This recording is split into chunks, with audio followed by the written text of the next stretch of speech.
Kalau misalnya di Undang-Undang Cipta Kerja ini apakah juga mengatur tentang hak karyawan apa saja dan kewajiban dari perusahaan itu sendiri, Pak Wahono? Ya, tentu kalau di undang-undang apapun itu memuat hak dan kewajiban. Ya, tentang undang-undang ketenagakerjaan itu sama halnya dengan undang-undang yang lain.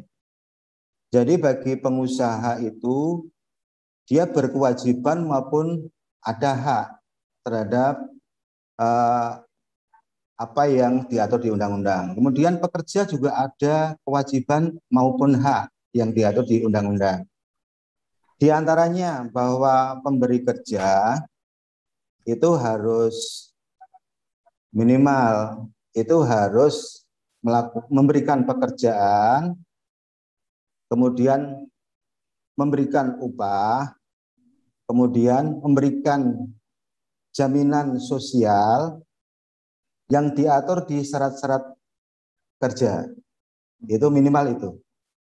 Kemudian karyawan juga menerima haknya, menerima upah, juga mendapat jaminan sosial, kemudian juga terlindungi hak-haknya. Itu Mbak. Baik, berarti memang ada di undang-undang itu sendiri memang ada kewajiban dan hak dari setiap pihak ya, maupun itu perusahaan maupun pekerja atau karyawannya sendiri. Untuk karyawan ini haknya itu berarti meliputi apa aja nih Pak? Wah, mungkin bisa dijelaskan seperti mungkin gaji atau tunjangan atau hal yang lain seperti hari libur begitu? Iya, jadi hak di antara karyawan yang diatur dalam Undang-Undang Cipta Kerja ini, tentu ini juga diatur di dalam aturan turunannya, bahwa karyawan harus mendapatkan upah yang layak, kemudian juga mendapat hak istirahat. Ya, hak istirahat itu ada istirahat yang panjang maupun istirahat cuti yang harus diambil. Ya, istirahat panjang diantaranya mungkin istri melahirkan, atau istri keguguran, atau mereka beribadah. Itu diatur di PP 36 tentang pengupahan. Kemudian ya PP 36 tentang pengupahan.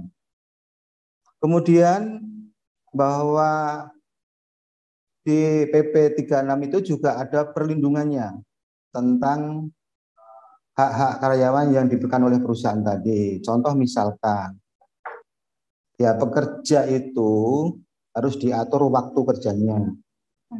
Jadi waktu kerjanya itu 1 hari 7 jam. Dalam 1 minggu 40 jam. Kemudian upahnya juga diatur. Ya, kemudian kelebihan jam kerjanya itu menjadi upah lembur, itu juga diatur.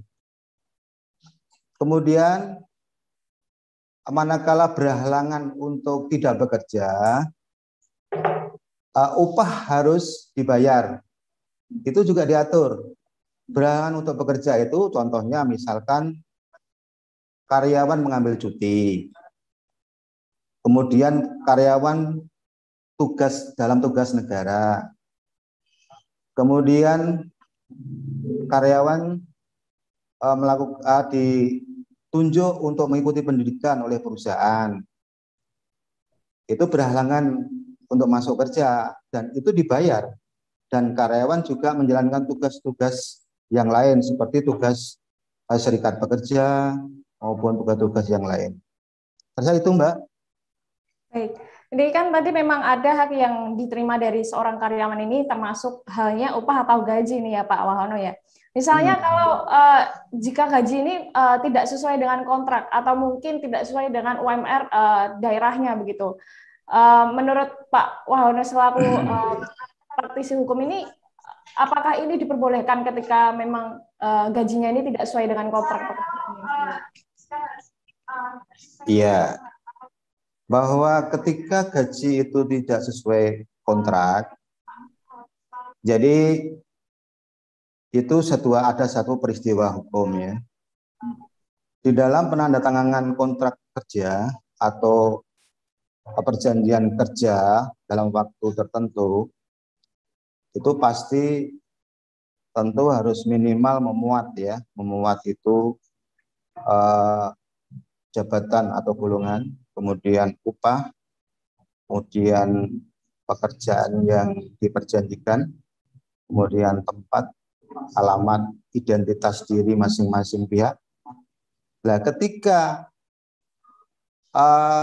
upah atau gaji tidak sesuai dengan apa yang tertera di perjanjian kontrak, ini ada pelanggaran terhadap ketentuan peraturan perundang-undangan. Dan saya rasa itu juga harus dihindari kedua belah pihak. Ya. Baik. Kalau maksud tadi kan Pak Wano bilang kalau itu termasuk hanya pelanggaran begitu. Berarti masuknya ke ranah perdata begitu Pak Wahono? Ya begini, kalau gaji itu tidak sesuai dengan kontrak, ya toh, kita lihat dulu tidak sesuai itu seperti apa. Apakah ada potongan? Apakah gaji itu memang dibayar tidak sesuai perjanjian? Misalkan satu contoh, ini Mbak Sela, di suatu perusahaan misalkan katakanlah satu karyawan, dia bekerja full 1 bulan sesuai ketentuan perusahaan atau peraturan perusahaan yang ada di situ. Kemudian dia dikasih upah tidak sesuai dengan perjanjian kontrak. Nah, itu kemudian itu dilihat lagi apakah tidak sesuai kontraknya itu ketika dia tidak masuk kerja atau dia masuk kerja terus-menerus. Nah, itu akan ketemu persoalannya. Ketika dia menjalankan pekerjaannya terus-menerus, ketika tidak menerima upah sesuai dengan perjanjian kerja, ya bisa dia dilaporkan. Misalkan saja dia sudah menjalankan tugas tetapi tidak dibayar oleh pengusaha, itu sanksinya pidana. Akan tetapi apabila upah yang diterima itu tidak sesuai kontrak tapi ada potongan-potongan, ya ada potongan-potongan, ya. Jadi potongan-potongan itu apa? Kita lihat kasus per kasus. Misalkan potongan itu dia tidak masuk kerja, izin tidak masuk kerja, tidak ada alasan tertentu, misalkan tidak sesuai yang diatur di PP 35 tadi. Nah, ketika ada potongan-potongan tersebut, tentu itu tidak masuk ranah pidana, tapi itu ranah perdata. Baik. Ya. Oke. Berarti tergantung dari kasus hukumnya masing-masing begitu ya Pak? Kasus hukumnya, ada peristiwa hukumnya. Oke. Ya, masing-masing. Terima kasih sudah nonton. Jangan lupa like, subscribe, dan share ya.